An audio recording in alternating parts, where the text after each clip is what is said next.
wanted to do is go ahead and cook one of our family favorites. It's BBQ Fried Rice. Typically, fried rice is a meal that's used where you take leftovers of previous evening's meals and put them together. What we do is we typically don't do anything like that. We go ahead and we make fresh fried rice because the fried rice tastes a little better without having al dente rice. And we also just go pick up like a half a pound to a pound of beef brisket as moist as possible, because remember, the meat's already cooked, and then we also want to cook again. Just show them real quick. We use the eggs, 3 eggs, Kikkoman soy sauce, and it does make a difference on the soy sauce that you use. Some soy sauces are sweet, some soy sauces are salty, some have a more vinegary flavor. We typically use Kikkoman because it has a flavor that's just right for us. We also have the brisket itself. It comes to us sliced up like this, and we also, these chunks are too big for the fried rice, so what we do is we go ahead and cut those down. And of course, the rice.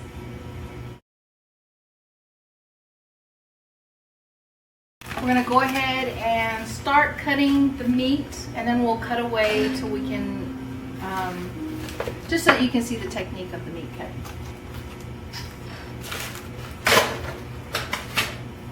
We make them about ½ inch to 1 inch long. Basically that way so nobody chokes on it. It's a really easier meal. You'll notice that some of it's darker than the others. The dark portion is the more seasoned type of barbecue.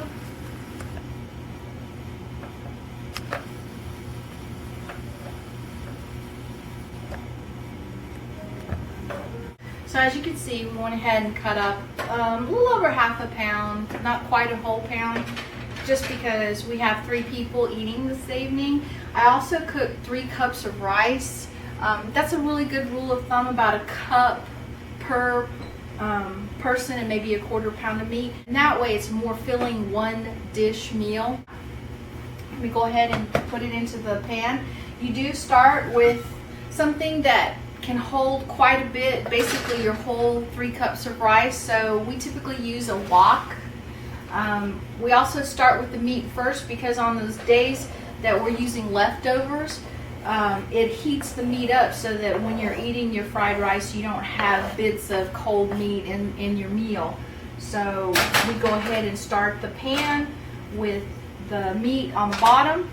Basically try to spread the meat out as much as possible so that the meat is in contact with the bottom of the pan. This is an electric stove, so we go ahead and probably put it on number 5, which is medium heat. On a gas stove, you eyeball it, make sure that it's not so hot that you're going to burn your food, but that it's hot enough to heat the contents of it. Remembering that you're going to have to cook an egg all the way as thoroughly as possible. I went ahead and let the pan warm up a little bit. You can kind of hear the meat sizzling in the background maybe. Stirring around the meat basically so that the stuff that's on the bottom of the pan comes to the top. And basically, if you're a baker, it's kind of like folding the dough over. So you take what's from the bottom, put it to the top, and you constantly do this so that all the meat gets basically warmed up. The next part, now that the meat, by looking at it, you can see that the meat is kind of getting a shiny sheen to it, so it's starting to cook. Now at this point, sometimes I add a little bit of butter to it if the meat looks overly dry, because depending on where you get your barbecue, sometimes it's a little drier, sometimes it's a little moister. But this particular one looks pretty moist, so adding it might get a little too mushy to the fried rice, so I'm just going to leave it as is. The next part of the meal is you go ahead and you add the white rice to it. The type of rice that we use is the sticky rice or the short grain rice that's used for Japanese meals. You could do this probably with long grain rice. I'm just not as familiar with that because I kind of grew up on eating short grain rice, and my kids too. As you can see, I'm just scooping it one scoop at a time, trying to put it into the pan, not overwhelm it, and that also has several good points to that. If you see that the pan that you use is a little too small, then you can quit adding the rice. This pan is big enough to hold, so I'm going to put all.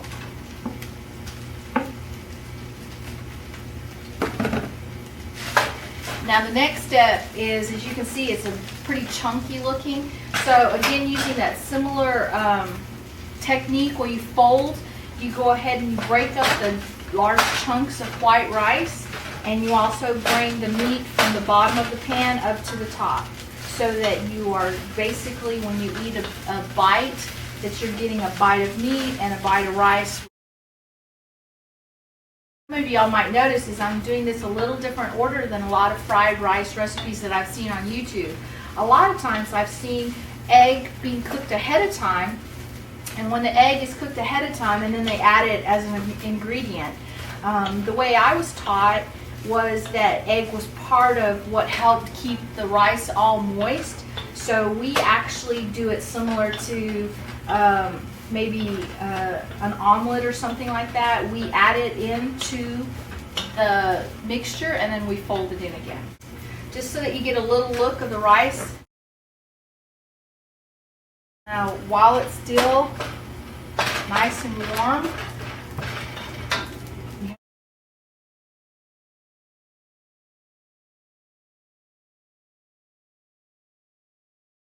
I let them turn a little white before I mix them in, so basically they get a little cooking done first, and then I stir them up.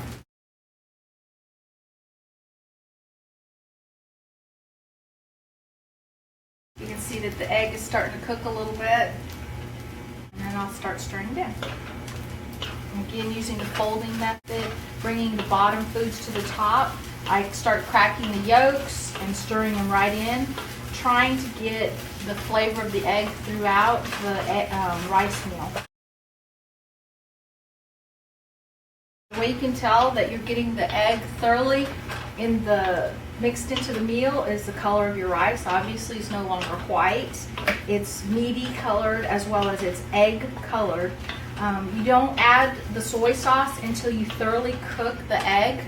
Otherwise, when you add the soy sauce, it makes it so you're unable to tell that the egg is full.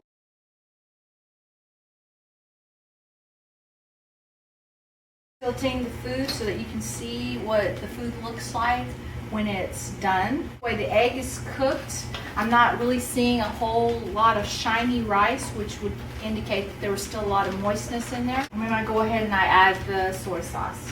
Adding the soy sauce is not something that's measured. What I typically do is I just run the soy sauce back and forth until I cover the rice that's in the pan. The soy sauce sinks to the bottom.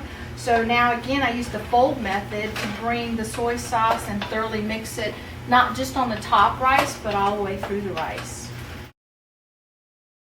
Make sure that you get rid of the chunks of white rice that may still remain. BBQ fried rice. The rice continues to cook when it's on the hot element, so you do want to go ahead and move it off there so that it doesn't overcook. You go ahead.